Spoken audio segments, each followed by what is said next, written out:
Welcome to another episode of More Than a Barber. I'm your host, AP, and I'm super excited about today's episode, man. We got somebody that I already know is in the studio today. And thank you all for sharing and liking our content, man. It has been a great help to our community. We got some of the best content coming your way.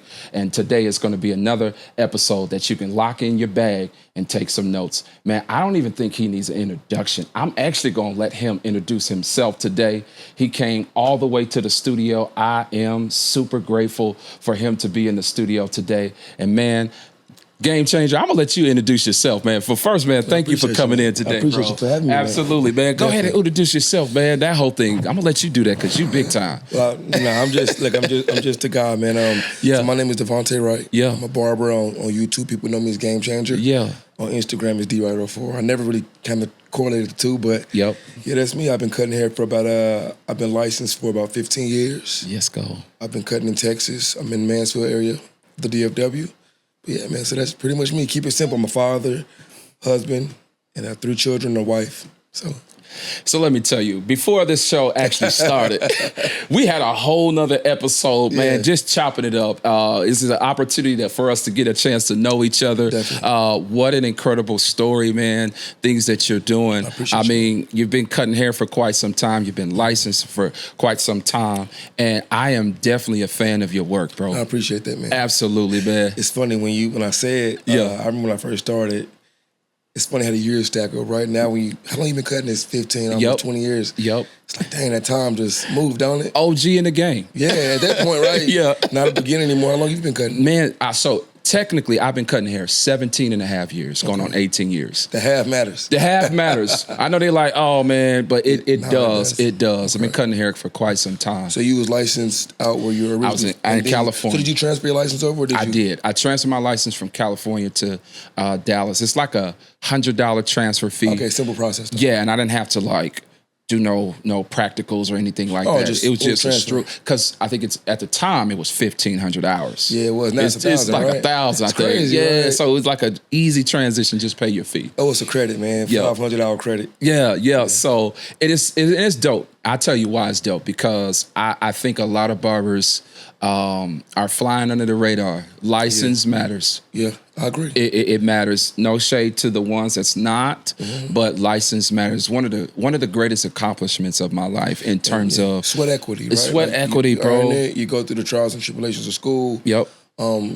I get it, right? You pay your dues like anything else in life. So I agree. 100%. Definitely. So, man, let's get into it, bro. One of the things that I wanted to talk about with you, bro, besides all of the great things that's happening, what pushed you to becoming a barber? That is a good question.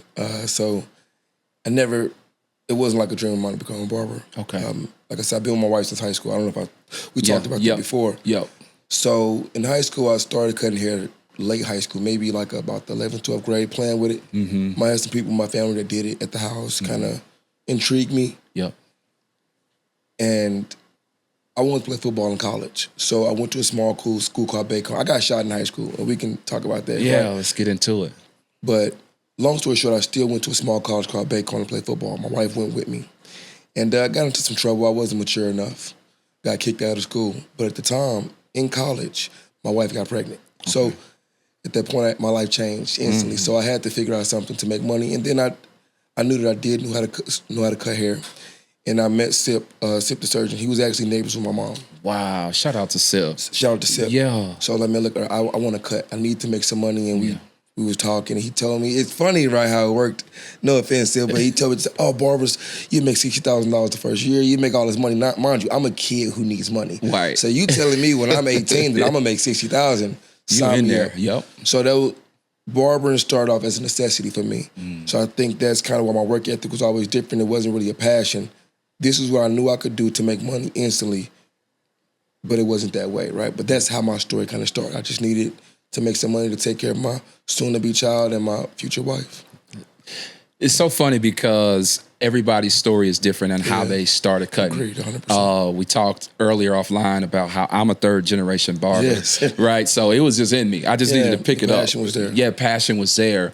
But you said that you had to You were cutting out of necessity to take care of your family. Yeah, so I needed a way Yeah. to make adequate amount of money. And like I said, I think that's why my drive has always been a little different in the industry. Super competitive always. But like, man, and then, you know, when we had our daughter, right, we didn't have much money. I wasn't on the best terms with my family. Okay. So I did sleep in the car for a while.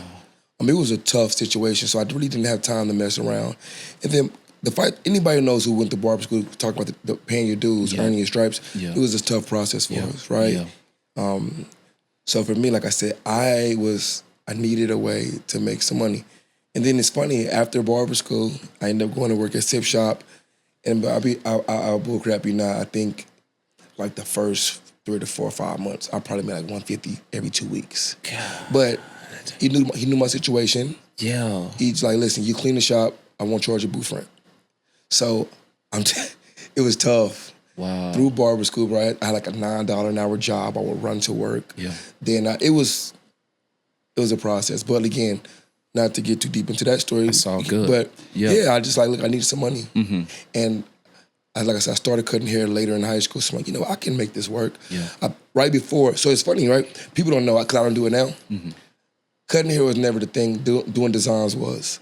So I used to do all designs in high school with a razor. I never really used the edgers. So I was the design guy. And yeah, that's kind of how it started for me. Can you draw? Decently, nothing special. Weird, right? Just creative. Yeah. You kind of put one line there, and I make the next line off of that, and I just kind of go. I was actually really good at designs, though. That's dope. That was 15 years ago. So let me tell you, bro. Definitely. I put 2 and 2 together. Okay. I would see your content on YouTube, Yes. and I didn't know you. Yes. And I'll tell you, when I met you at the show last year, Barber Choice Awards, I said, oh, that's bro. Yeah. Like, you was booming on YouTube. Super incognito. Yeah, 100%. It's funny, it was always, it wasn't on purpose, but I've never again, even with the YouTube thing, the way that even started. Yeah. So I knew of YouTube, but I wasn't into, I think YouTube started really like when 08, 09, somewhere early 2000, maybe 05. But I didn't start YouTube, I think, till 2016. And it was like, you know what, I'm having some trouble building some clientele. Let me start posting. I was just, whatever social media site there was to post a haircut on, I would do it. So I would start with just like 15 seconds, the Gamechangers, right? It'd be the before and the after. That's all it was. And then I was like, you know what? This YouTube thing is decent. Let me just start doing some tutorials. Sure. So again, it all started out of necessity, but I was never really big on showing my face. I understand. I would do the voiceovers. Yeah. I think I was one of the first few to ever do voiceovers more than anything. Yeah. But yeah, but my YouTube and my Instagram never correlated. Like I said, 2 different total names. Gotcha. And a lot of people would be like, oh, so you that guy from YouTube? Yeah. Gamechanger? Yeah. So it's funny because if it was all a plan, I probably would have all networked it together. Yeah. But it was literally just, hey, look, let me just do these things to kind of get this going. No, that's understood. And I definitely appreciate you explaining that. But even going back to cutting out of necessity and then going to Sip Shop, because I think barbers need to hear this. Yes. You were at Sip Shop, coming right out of, Barber College, working, and you said you made $150, you said a month? No. Every 2 weeks. Every 2 weeks. Every 2 weeks. Every 2 weeks. Okay, cool. Got it. Every 2 weeks, Sip was just saying, yo, you just clean the shop, we'll take care of you, right? How many young barbers now do you think would have gone through that process? Because obviously you didn't quit. Yeah, definitely. How many barbers you think would have quit in that process now, knowing that the way that the structure of the industry is? I'll say it like this. Okay. It definitely took a certain mindset because, I say this with love to Sip, and anybody who ever worked there know, it was a jungle working at Sip's first shop. Like, I think he had like 17 barbers. I remember. It was rowdy. And it wasn't a lot of walk-in flow at first, but it was so many barbers there. But at the end of the day, like I said, I can't say how many would or wouldn't, but I know mama, like I had a family to take care of. So it had to work. In no other way. Yeah. Right? Like, no other way. And again, that kind of goes to my mindset now, like a relentless work ethic to me always prevails. But again, like nowadays, like a lot of, so we learned in barber school too, like I know nowadays a lot of barbers don't really sit around. I kind of think that, I don't know, I could be wrong, the traditional system of barbershops I think there's more people in suites now probably than barbershops. So I say this. I think it took a special, now I'm not special, but at the time my work ethic and my mindset was a different breed at the time. I got you. I mean, nowadays, you post a few haircuts, you go viral off of 1 or 2 cuts. You got to think, at the time, wasn't nobody going viral then. Yeah, I got my license in 2010. Yep. No, you know what I'm saying? It was because you had business cards. Yep. You had to talk to people. Absolutely. You had to communicate. Yep.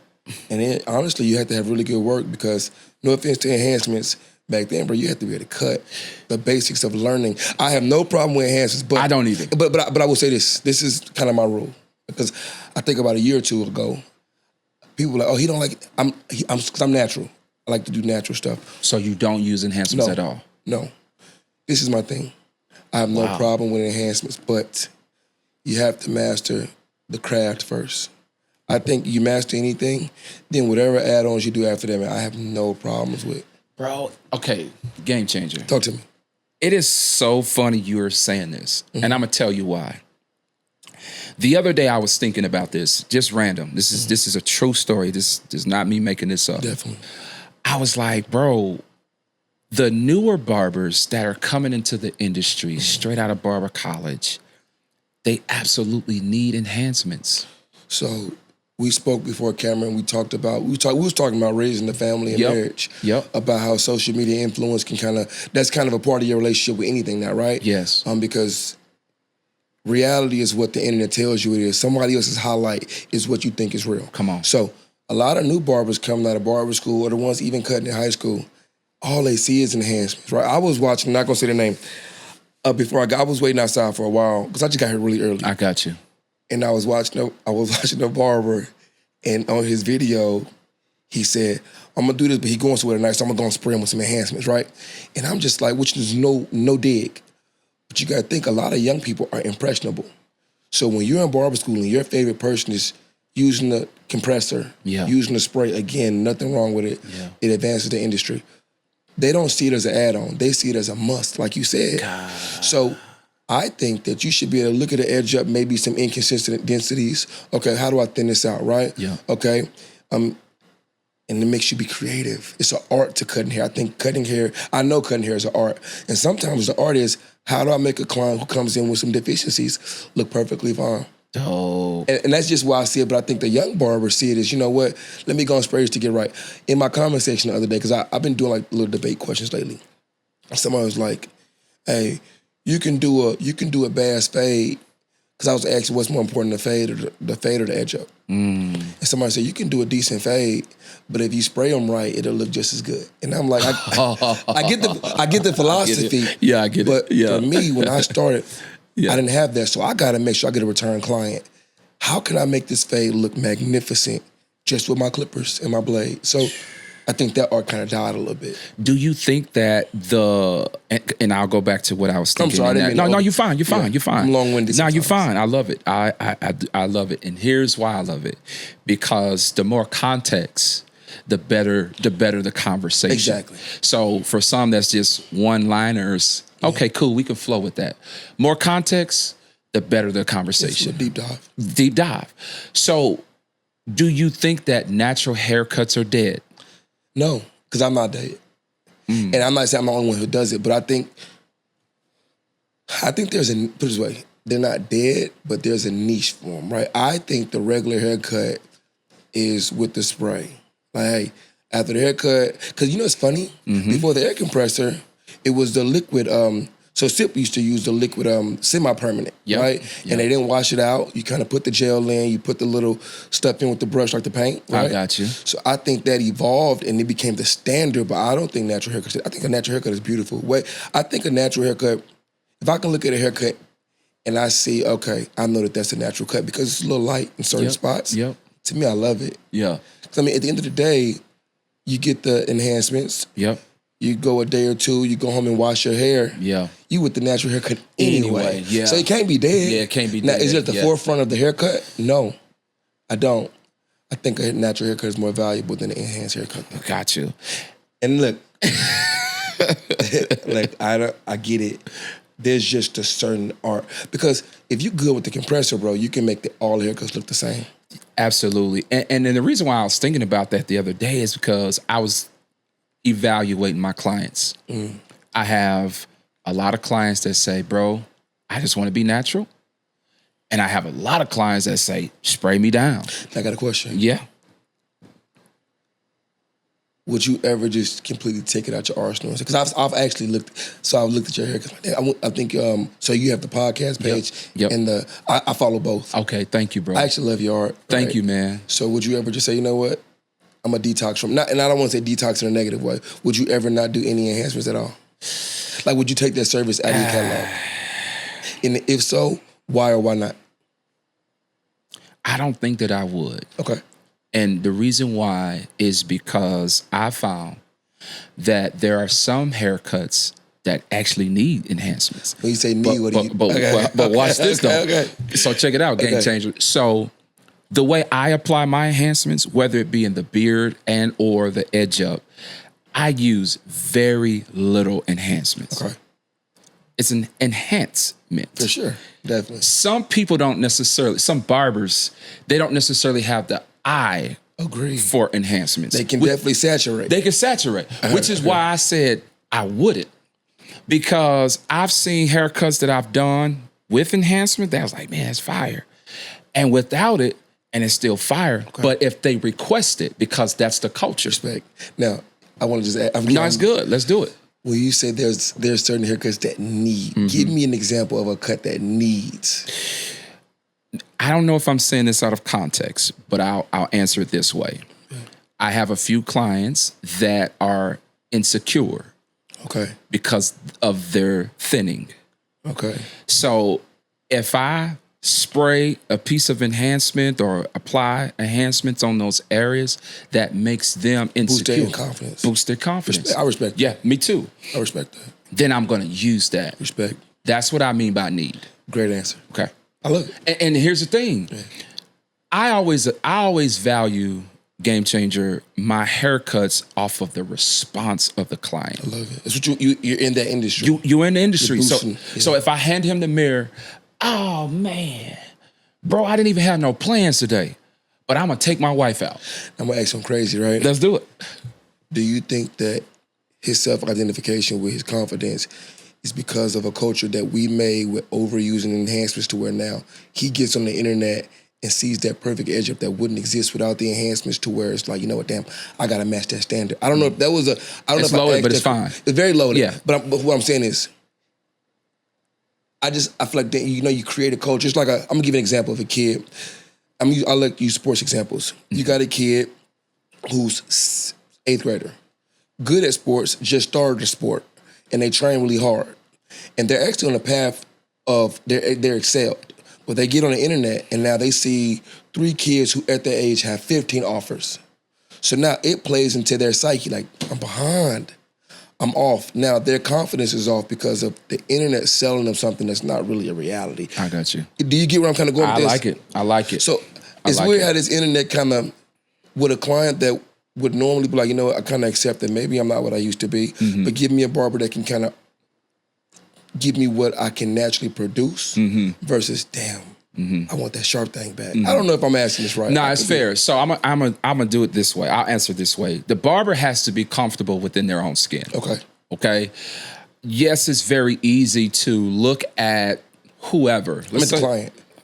Huh? I always want the client. The client. Okay. So this is how I'm gonna answer. Go ahead. So the client, I got you. But the barber has to be comfortable in his own skin, right? Okay.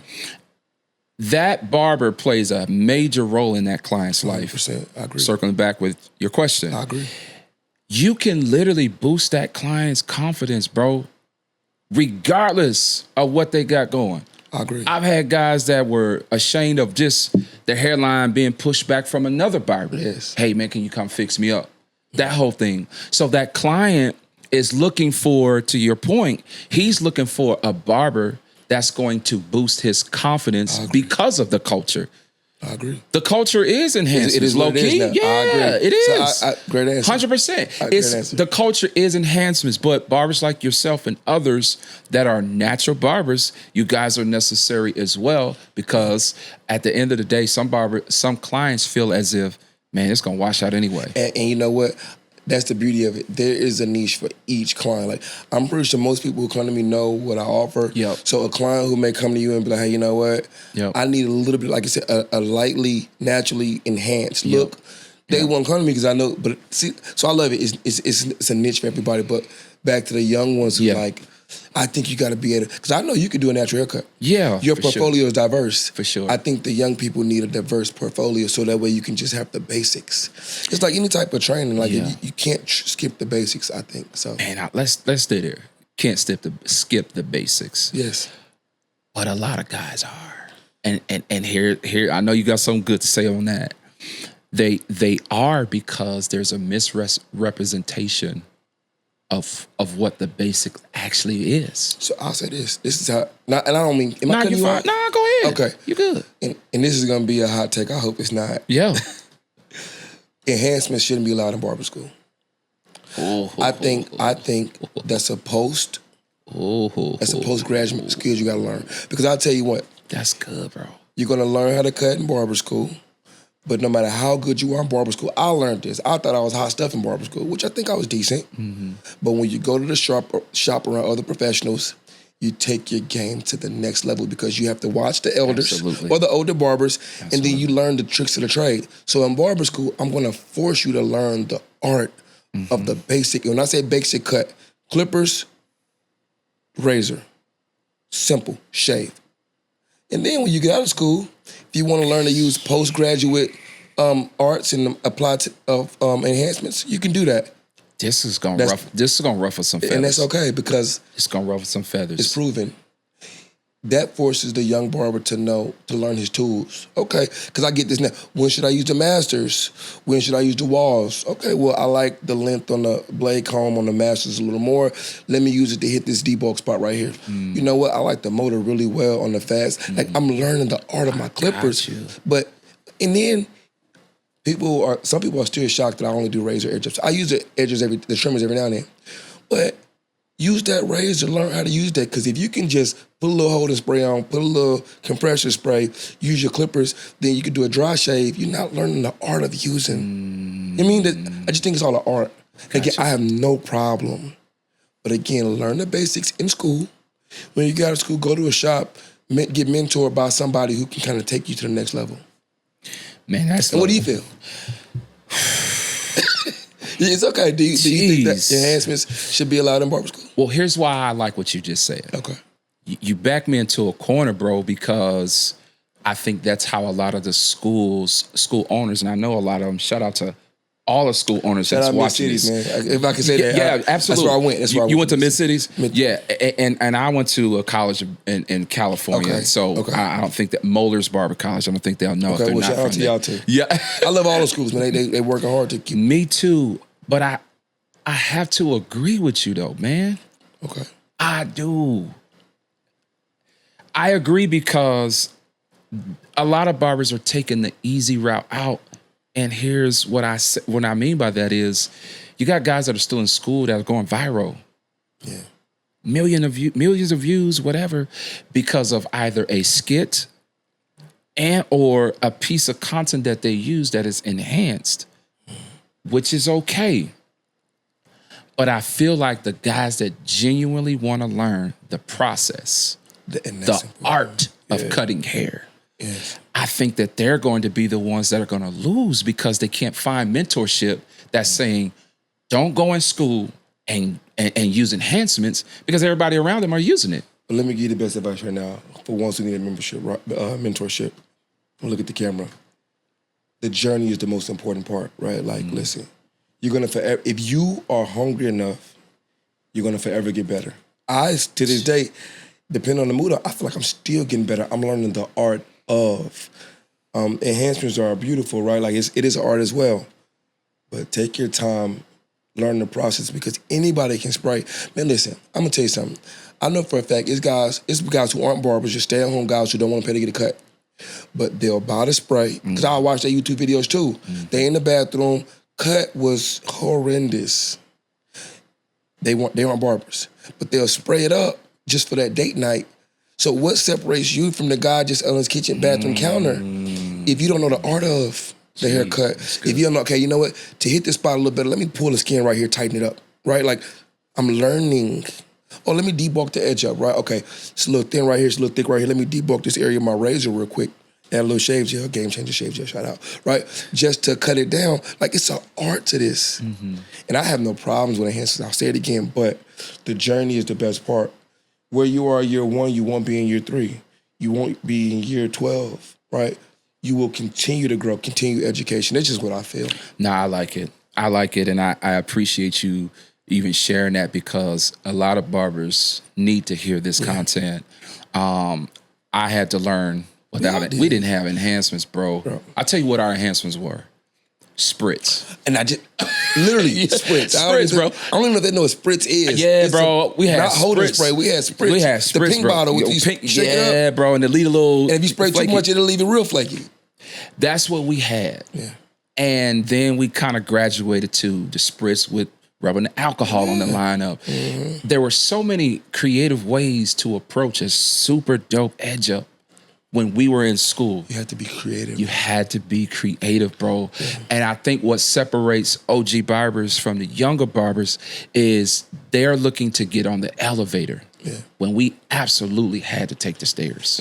And I have used enhancements before. Yeah. Because I don't want that to be, I've used the Barber Magic Pencil. Yep, same. I've used, like, I've and like I said, it's cool. I think it was a fad at one time. I'm just like, look, I got to a point in my career where I was like, you know what, the natural cut is better for me. Yeah. It's just more gratifying because you do run, man, listen, you can be doing a haircut and you can run into a problem. When you get that fade all the way in there and then you go back to touch it up and then you hit one little nick, now you gotta change the whole. See, but see, you know what I mean? Versus, I can't spray that. I gotta readjust. Hey, bro, give me like 5 more minutes, right? Got you. We all do that, but that's the beauty of the game, right? I think that's what keeps me still doing it. I got Challenges. And that's just, it makes you better too, though, because now you're more cognitive and then it keeps you on your game too. You have to be laser focused on that process to get, because if I can just do a cut and say, you know what, let me get this fade in here solid, I'm gonna spray it up anyway. That's dope. Makes me a little lazy. Yeah. And I could be wrong on that, right? Nah, you're good. You're good. Yeah. So you talked a little bit about how you watch other barbers who are not barbers on YouTube, just seeing how they do their thing. I did some research, just a little bit. Okay. You have 71 million views on YouTube. Funny story. Yeah. I really got 82 million, but. Oh, wow. So I don't know if you got, my YouTube got hacked a while ago. Wow, okay. I mean, when I tell you, destroy the whole income source for us. To this day, I'm still trying to battle back. But when they hacked me, they made all of my videos private. So what I did was that took my views away. But when I got the page back, I put most of the videos back up there. So you were able to get it back? I got the page back, but the traction was stopped, right? Because I was out the algorithm. Because it turned into like a mini Bitcoin page, a mining Bitcoin page. Yikes. So it was just, you're good. So yeah, I was almost at 100 million views, but yeah, so now I'm at. So 82 million views on your YouTube channel. Yeah, totally, and you just started off what was the first 10,000 like? What were you doing? Man, the first, like I said, the first 7 to 8 videos were just before and afters, 15s. I was doing shorts before shorts because I literally was just doing like, hey, this is before, this is the after. Then it started, I'll never forget, like, you know what, I see, shout out to a few other, YouTuber, I think 360 Jeezy, he was one of the first ones, my buddy told me about him. Yeah. They were doing full haircut videos, but they weren't voicing over. So I said, let me teach. So let me kind of direct through. So I did my first tutorial with a commentary. I did the voiceover afterwards. Let me ask you this really quick. Definitely. What, did somebody tell you to do the voiceover or instinctively you just did it? No, I was just like, man, like I was like, let me just, I think teach it. So this is what I learned about YouTube at a younger age. What gets you the most growth on YouTube is, are you teaching people how to do stuff? Because I found myself how to change oil, how to change an alternator, how to get your grass to grow. So if you're an educator, you win, right? It's residual earnings. And then if you're super entertaining. Well, I think I'm entertaining, but it takes so much to just think of a skit versus, hey, I can do a haircut and teach you. So it was something that I just thought of. I'm gonna tell you something funny, off the piggyback off that question. Yep. People hated it at first. Like people that I knew locally, they hated that I was doing that. I'm gonna tell you why. So I never forget when I was, hey, I'm about to start doing voiceovers on YouTube. Well, really, they saw my YouTube and they saw me doing tutorials. I only had like 5,000 subscribers at the time, maybe. Okay. And there was like, at the time, this is when a lot of barbers had DVDs on how to cut hair. I think Murph was one. There was a few barbers that did like instructional DVDs. And then it was like, man, why are you giving all this game away for free? He didn't say that, but I'm saying like beauticians, like the game is to be sold, not told. This was in hair shows, it's big, where you do continual earnings education, right? And my philosophy from the beginning was always this. Why would I charge a consumer when I can make the company pay? Meaning, me getting you to buy a DVD from me requires me to shoot the DVD. I gotta promote the DVD. I gotta buy DVDs to put the content on the DVD. It costs me so much to get this manufactured and out to you versus me dropping a YouTube video, learning how to edit myself, and then instead of, you can watch that video 100 times and not get paid, Google AdSense gonna pay me. I learned this, this is something I thought of a long time ago. So you get mad at me because I'm still getting paid from it. I'm not giving the game away, I'm just not making you pay directly. Put the ad on my video and Google pay me for the video. Wow. If that made sense, it was a lot in the answer. Some game. This is some game. Yeah, like, bro. DVD stuff, like, man, bro, you know how hard that is? Because now, let's just say, okay, I do a haircut. I produce 100 DVDs. Now I gotta market them DVDs. I may only sell 20 DVDs. I still got 80 DVDs left. I see. Versus me drop a YouTube video, and people still watch my very first YouTube video from like 12 years ago. Evergreen content, still getting paid off of it. All you gotta do is click a button, and it's free for you. Go ahead and put a Pepsi ad on it. Google AdSense, send me a check. That's so dope. Yeah. So your first 5,000 subscribers, you was just doing voiceovers. You was just doing the whole teaching piece. Yes. When did it get some traction and it's like, wait a minute, babe or whoever you're talking to, I think we're on to something. I'll be honest, so it was a 10,000. 10,000, it was solid, right? 10,000 is a solid number, especially back then. Right. Oh, this is doing pretty good. And then I never forget this. I didn't know much about waivers. Like, I wasn't big on that culture. I didn't know about any of that. Yeah. And then a guy came in and was like, hey, man, I've been whipping for 6 months. I need you to cut my hair. And I'm like, I don't know what that means. So we talked about it. But actually, no, that's not what happened. He brought his buddy in. Like, my buddy been whipping for 3 months. Can you cut him up? Cut his buddy up, did that YouTube video. He's like, so I'm going to come back to you next week. I've been working for 6 months. I want you to cut me. I'm at 10,000 followers. I'm at 10 or 30,000. Big difference, but the number matters. Yeah. I cut him, and I never forget, man, the woofing stuff. Bro had on 4 do-rags, and he took them off, and his hair was so compressed, it looked like he had a haircut last week. Obviously, edge up was rough. Yeah. He had no taper, but it was low, right? But I started combing his hair out, bro. I can show you the video. It became the biggest fro. And I was so like, in awe, like, what? He's like, bro, I told you I was with him for 6 months. I was like, bro, all your waves gonna be gone when I cut it down because it looked just like a fro. He said, no, bro, trust me, when you start cutting it, you'll see. And I'm recording this whole thing. I took that first stroke. I never forget the clippers that I used was the Andy Super ZR. Bro, it was waves in the fro.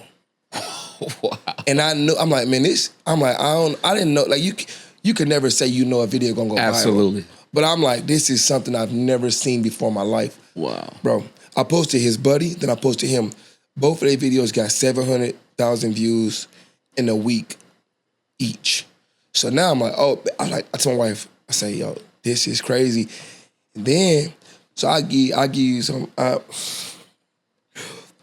at this time, I think we're making like $500 to $1,000 a month on YouTube. It's decent money, but it wasn't like nothing crazy. You know, it was like, when I posted those videos, it was the last month of November. We made like $8,000 that month, just from that 1 week. So I'm like, babe, I think this is going crazy. By the end of December, we had over 3 million views off of those videos. Jesus. So I had to have 30,000 subscribers.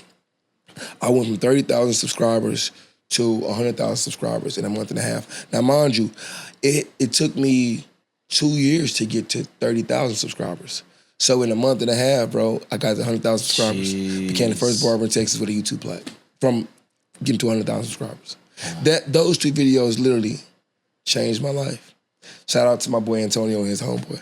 But that waiver wave was like, it took, because waving was big at the time. And waivers, if you know waivers, they don't trust any barber. No. They super picky. Yeah. Hey, bro, don't take away my growth, Yeah. my progress, bro. Be quiet and get a cut, fam.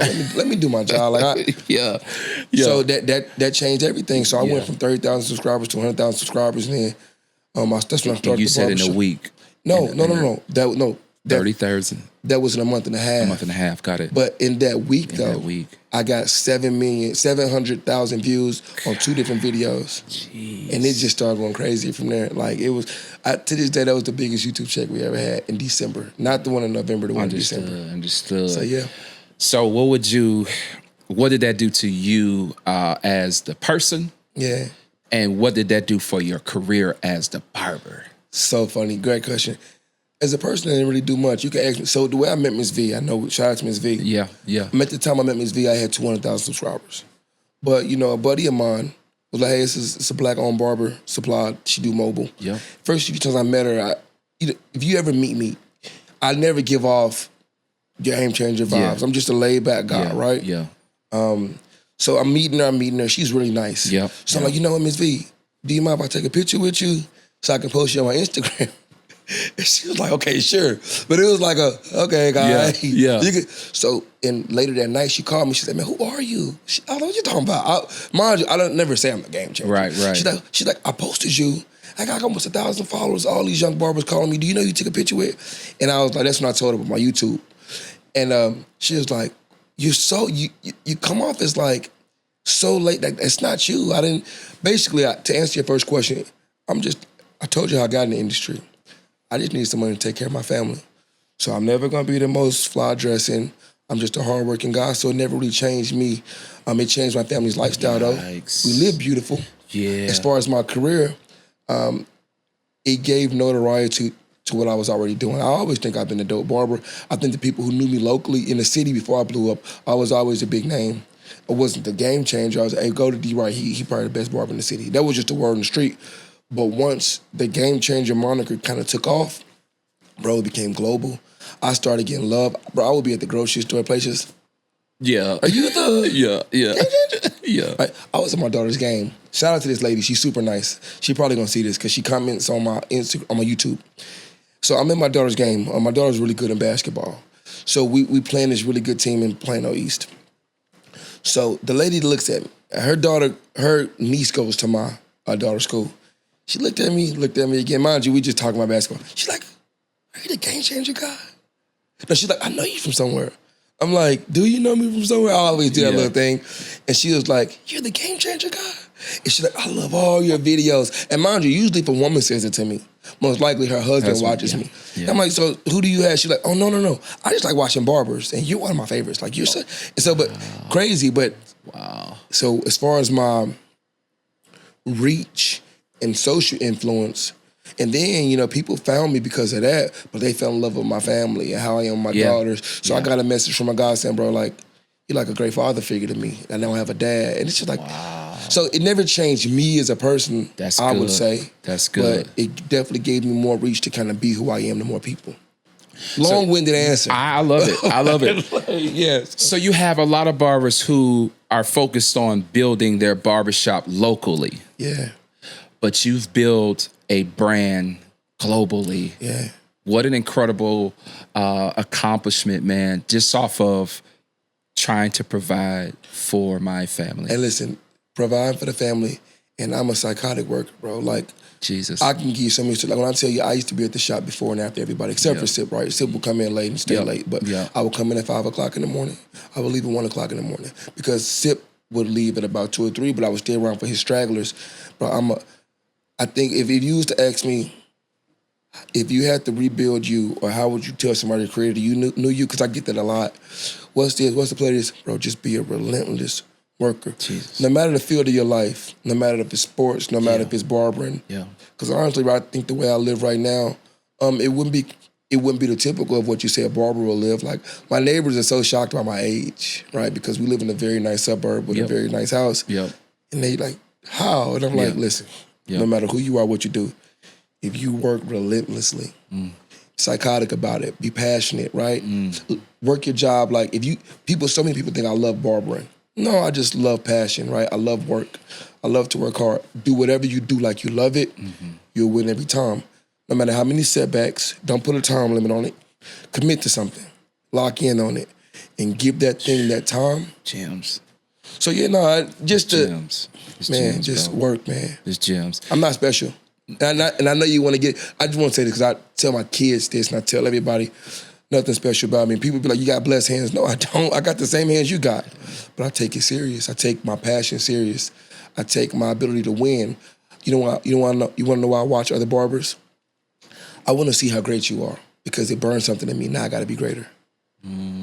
So it's like an ignite. Oh, bro, I'm competitive. People, I get that a lot. It's not a competition. You compete against yourself. I don't believe that. I don't either. I hear that. I don't either. Bro, if I see you do a great cut, I'm happy for you. Now I got to go beat that. If a client comes in and say to me, yeah, bro, I watched this barber on social, bro. He kind of tough. I won't say it. I'll be like, oh, that's fire. But in my mind, I got, oh, yeah, I feel like you're saying he better than me. Let me go. It's a psychotic way of thinking. It's really unhealthy, but it's an unhealthy healthy for me. Wow. Yeah. Nah, it works. It works every time. Yeah, it works every time. Yep. And for the people who feel like they only have to do just enough to get by, I don't think you would ever win at this thing called barbering. I think your life would be just enough too. Yeah. Yes. Funny story. So when I was a young barber, mind you, I'm in it for the money, right? I want to know. And we were watching the time. Nah, you're good. Keep going. Yeah, you're good. I asked the barber, because this is one of the barbers I kind of looked up to at the shop. He did the designs and he was really, really cool. But I rode with him one day to take something to his wife. I said, hey man, and this is in 2000, probably like 12, 11. I said, man, how much can a really good barber, what type of house can he afford? Like how much would his house be? He thought about it for a second. He was like, man, look, if you're a really good barber and you make good money, you can buy a house that's worth about $250,000. And that number's sticking to my head because at the time, $250,000 was a nice house. Yeah. Maybe 2,500 square feet, decent backyard, solid suburb. So when I look at my life now, I never forgot that moment because that was something for me to strive to. And I would say I quadrupled that, right? I got you. With the house. Yep. Because, so when somebody asks something like that, the more you're willing to give, you'll get. But giving costs something, though. Yeah. Giving costs something. It always does. People, but you got to be willing to sacrifice. Like I sacrifice sleep. Yeah. Because I'm a dedicated barber, entrepreneur, business owner, but I'm a dedicated husband. I love it. Father. Yep. So, I sacrifice a little bit of sleep here and there, but. I got you.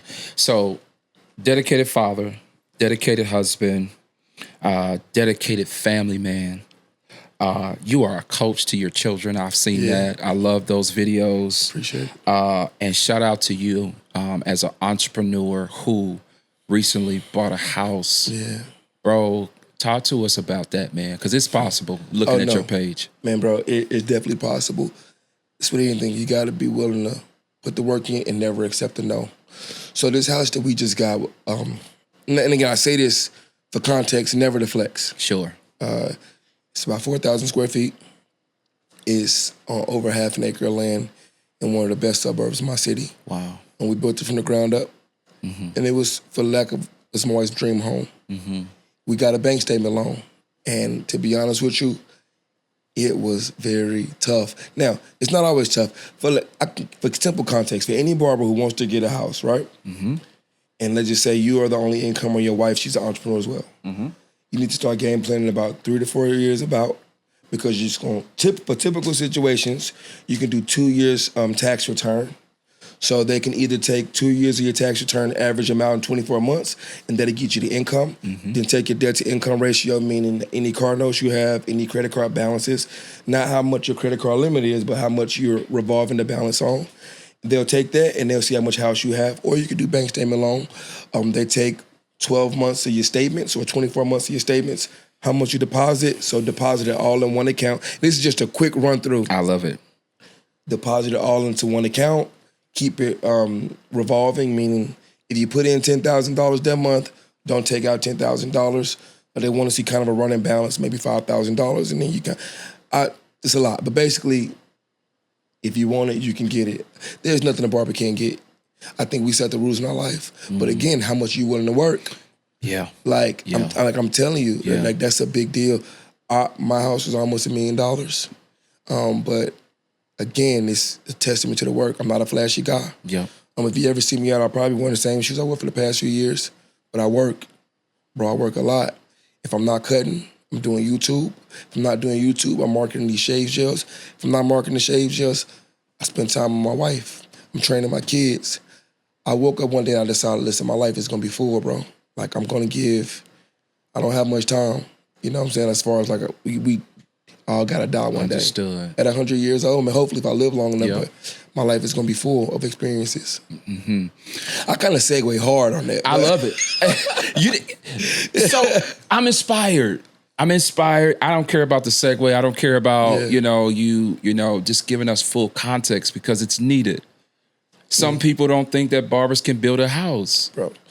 I'll let you insert a clip of my house when you get it. Let's do it. Just for so people can understand, like, bro, like, I'm not, like, this is our second house we bought in the past 7 years. Wow. First one because we really wanted one. Second one, like, hey, this is where I want to be. My wife told me this is where I want to be. Wow. If you want it, you can get it. I do want to ask you though, so what's the plan for you? I know we talked about the retirement plan. Yep. What's your plan? Where you want to take this? Like, what makes you happy when it comes to, because I know this is really dope, bro. I would love to do a podcast one day. As you can tell, I'm a talker. Absolutely. That's cool. So what's your plan though? Yeah. My plan in general, or my plan for the future as far as barbering? Your plan for the future as far as, now, what brings you happiness? It's general. Yeah, so I'm going to keep it a buck. My life has shifted for the better. I met an incredible woman that literally changed my life. Beautiful. Whatever my wife asks for and I can do that for her, that's dope. That's what makes me happy. I feel you on that. Yo, it's like, I'm going to tell you this, and I didn't even know you was going to ask this question, so I'll tell you. My wife absolutely hates going to work on Mondays because she works in the office. The rest of the week, she works at the house. So she has maybe an hour or so commute. So this morning, I got up very early, put gas in her car, nice, fixed her lunch. Okay. Right? It's beautiful. You know what I'm saying? And her thing is, baby, thank you so much. I really appreciate it. That does something for me. Isn't it beautiful as a man, right? I try to tell people, when you love your wife and kids and you do for them and they appreciate, it does something for the greatest feeling. Yeah, for sure. And then isn't it like you said something that I feel, that's why we got this nice house, right? Yeah. When your wife wants something. Yep.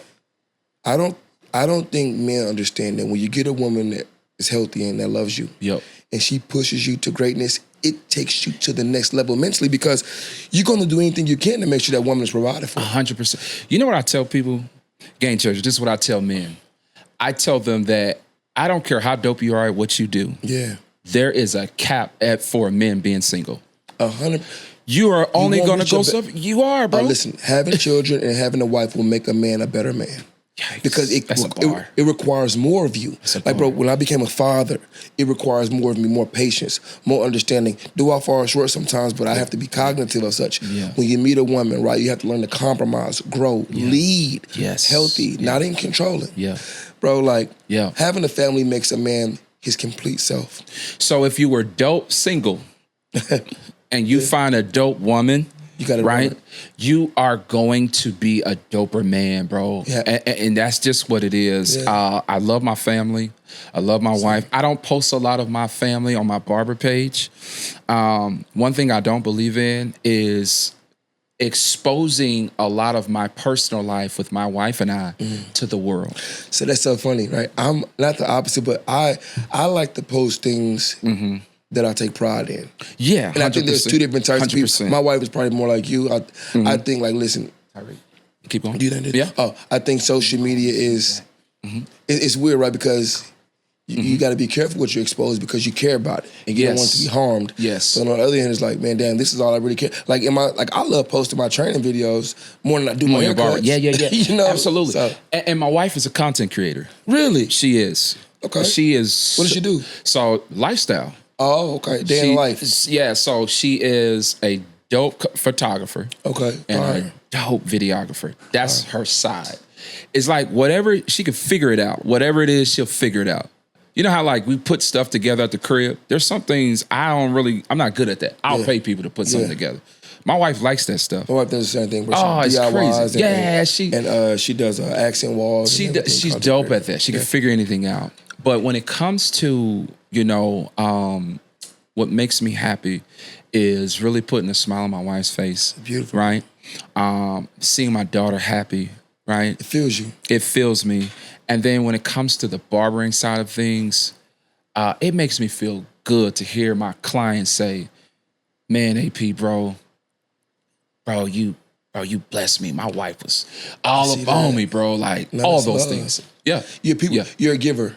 That's me. No, and I can hear it. That's me, man. I used to post a lot of, I used to flex a lot. I did, but I matured.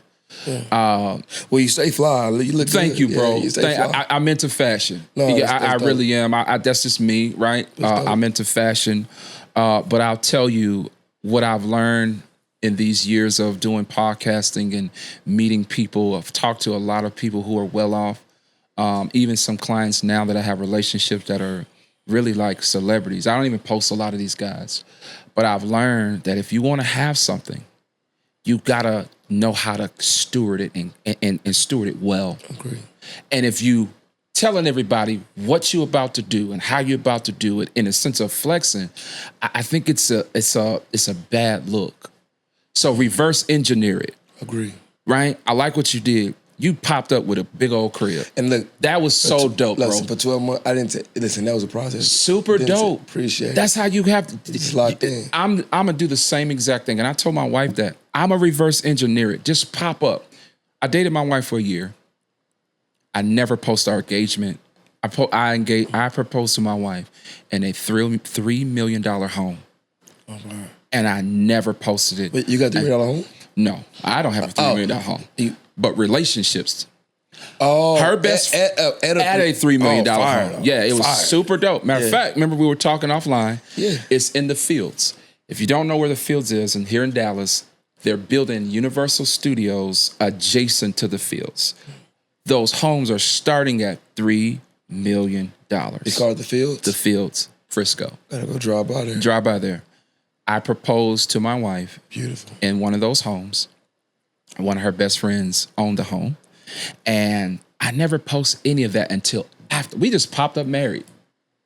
Dope wedding. That's fire. Dope everything. We just popped up married. And I think that even when it comes to the barber industry, don't post it until it's permanent. Don't do it. Yeah, when you truly care about something, right, keep it close to the vest until it's secured. It just saves you a lot of ridicule because look, we all go through shit. Shit don't always pan out. I mean, stuff don't always pan out. Yep. So I would say until it's, I agree with you on that 100%. Until it's permanent. We get excited. Yeah. So you want, and I get it, right? You want to kind of, I don't know, just let them know. No, sometimes you just, don't get caught up into the. So I like what you've done. You've popped up with a 4,000 square foot home built from the ground up. Your children are happy. They look happy in the videos. Yeah. Your wife looks happy. Yeah. Shout out to you, bro. Man, I appreciate you, bro. Keep winning. It's contagious. It's a grind. Yeah. Man, it's just, listen, you figure out, okay, this is what life is for me. Yep. This is what I want it to be, and I'm gonna just work to that. Yep. It's simple, bro. We all got to go through the same process. We all writing our story, and one day at a time. It's not perfect. Yep. It's hard work. It takes patience, understanding, and I think as long as we develop as humans, we'll figure it out, man. I like it, bro. Before we let you go, go ahead. We got to get a part two. There's so many stories we didn't talk about. Let's do a part two, and if they want it, for sure. Drop it in the comments if you want a part two. This is what I was telling you before. I like to get a chance to know the guests on the show, rather than before the show. It seems too script for me. Yeah, you know what I mean. I feel bad for like I overtalk some points. Nah, you're fine. You're fine. We'll do a part two. I'm down for it. But before we let you go, just any inspiring words for a young barber that wants to buy a house, wants to build a big YouTube following, and wants to get on the level where they're winning, as we alluded to earlier in this conversation. Loaded, but I know you can do it. No. I try to keep it simple, right? Listen. If you want something, everybody can stop believing at one point because listen, it's human nature. Your biggest supporter, sometimes when they look at the facts and the statistics, they can say, listen, it's not gonna happen. In your life, as long as one person, which is you, still believes that it's possible, you'll get it done. And that's my life. Bro, sometimes they're not crazy, right? People aren't crazy when they be like, listen, is this feasible? Mm-hmm. This is not healthy. So you gotta be psychotic because psychotic is delusional, right? You have to be fanatic. Fanatic is obsessive. You have to be psychotic and delusional and fanatic. I tell my daughters that. And if you have that mindset and you say, listen, no matter what, I hear you and you're right, I still gonna get it done. That's dope. You'll get it done. That's dope. How can they follow you, bro? You can follow me on Instagram at dwright04. You can follow me on YouTube at Gamechanger. You can check out our cosmetic line, Gamechanger Cosmetics on Instagram. So those are my handles. That's dope. Definitely. Do us a solid. Make sure you follow my guy. This has been an incredible episode. I definitely think we should do a part 2. I'm down. And we will. And it's been an honor. I hope you guys got your game from this show, got your notes taken, because it's going to be another dope episode. We're going to do a part 2. This has been More Than a Barber podcast. I appreciate you. We out. Let's go.